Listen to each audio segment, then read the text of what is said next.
Now then, we are joined by Alexandra Levine. Speaking of CPAC, that is where we met. She is a political strategist and founder of Levine Consulting. Alexandra, happy to have you. How are you today? Thank you so much for having me. Good morning. Oh, good morning to you. So, what made you found your organization? Well, I was a volunteer first for President Trump in 2016. Then I became a field director for Governor Ron DeSantis when he first ran for governor, and then I became a campaign manager for many years. So I've kind of gone up the ranks. And then I decided, you know what? I was a volunteer field director and a campaign manager, and now I'm going to be a political consultant to work with state and federal races, candidates that are running for state and federal races, and put my expertise to the test. All right. So, how's this worked out for you so far? How is it different than from what you're doing now, as your own independent organization, from what you were doing earlier? It's very different because as a campaign manager, you're only working with one candidate, one campaign. You're dedicating your life to that particular person. As a political consultant, you have the freedom to work with multiple different candidates and to consult not only the candidate, but the campaign manager, which is amazing. I started my firm within 3 weeks. I don't know anybody who has started a firm in such a short period of time, but I was very fortunate that because of the connections that I've made, that I have great people around me that I trust that have helped me in this journey. I put together a commercial very quickly, brochures, palm cards, business cards, and a complete website, which I will be expanding. I've also started to expand my business not only to political consulting, but small business consulting, because I am a small business owner. I have a lot of friends and family that are small business owners. So I will be doing more consulting in different genres as well, and in different business senses as well. Oh, cool. So that's something for people to look forward to. Where is your website? Ask you at the end of the segment as well, but just right in the middle, where is it? Yeah, sure. It's levineconsulting.co, Levine consulting.co. And you can go on and book a consultation with me right now, and it'll be awesome. It's an easy website. You'll love it. You'll see all my accolades. You'll see all the press releases I have. And like I said, I started this in 3 weeks, and it's going viral, and it's very fast and growing. And I'm so happy for the support and the love from everyone in this country.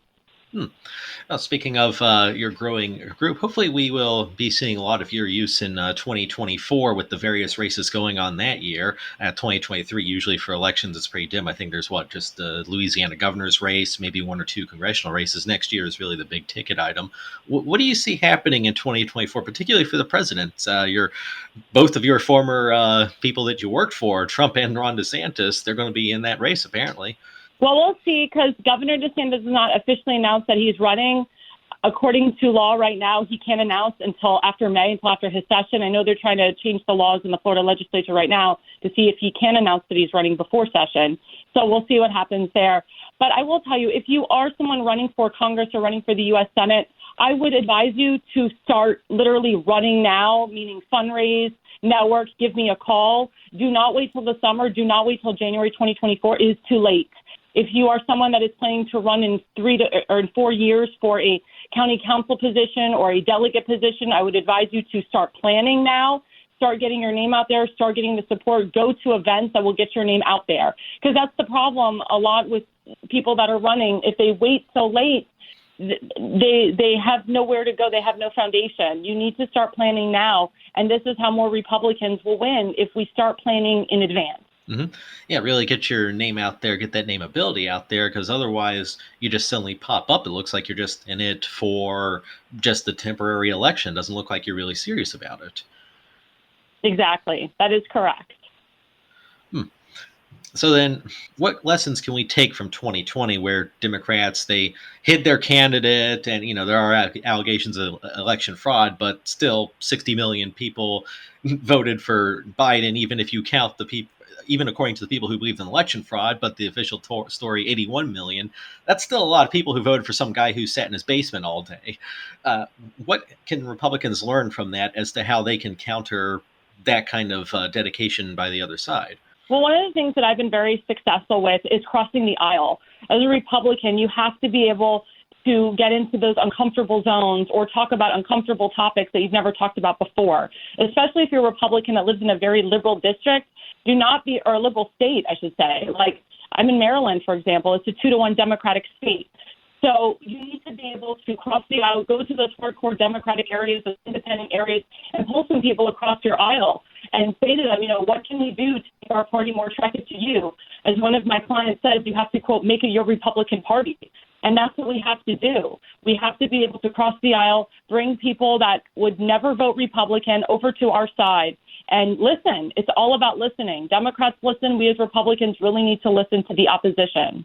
And it is something that I see a lot. It seems the Republicans, at least the reputation they have on the other side, is out of touch, entirely out of touch, not listening to the voters at all, especially the minority communities, that they just have this idea that Republicans aren't listening to them at all.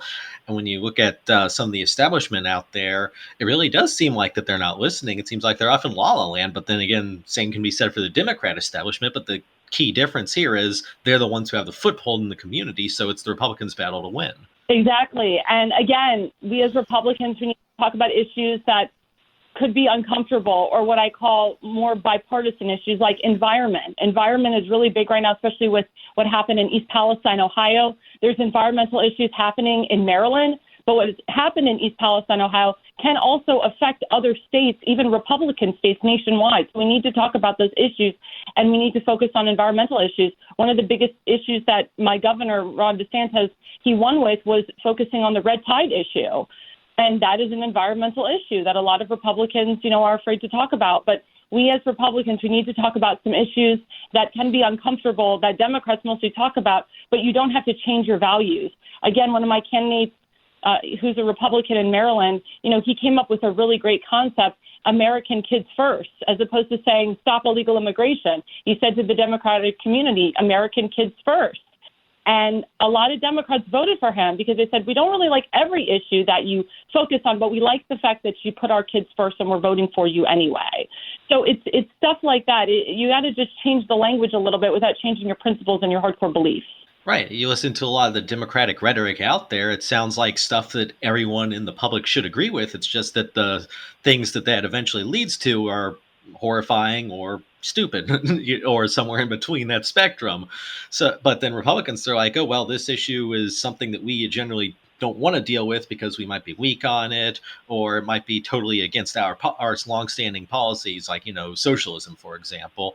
So therefore, we're just going to dodge it. No, that doesn't sound like it should be the case. It sounds like you should go in there, figure out what the other side is arguing, and then come up with your own solution based on your own values, as you were just saying.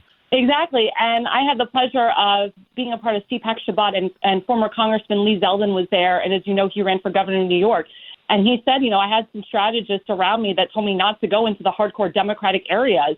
And he was like, I went against that because I had to go into those areas in order to yank some votes. And that's why he was so close to winning the gubernatorial race. And that's the kind of political consultant that I will be. I will tell you and advise you properly on the right areas to go to. I will never tell you can't do this, or this is not right, or you can't go into that area. That's the difference between me and others. My strategy is to get you to the finish line, and I will do everything I can to get you there. That is my job. That's why I do this, because I want people to win, and I want serious candidates that seriously want to. Oh, your signal started breaking up there, but real quick, could you give us your website? We got about 10 seconds left. Yeah, so my website is levineconsulting.co, Levine consulting.co. Please book a consultation with me today. All right, folks, go ahead and check them out. But also, we have more Silker Joe Show after this.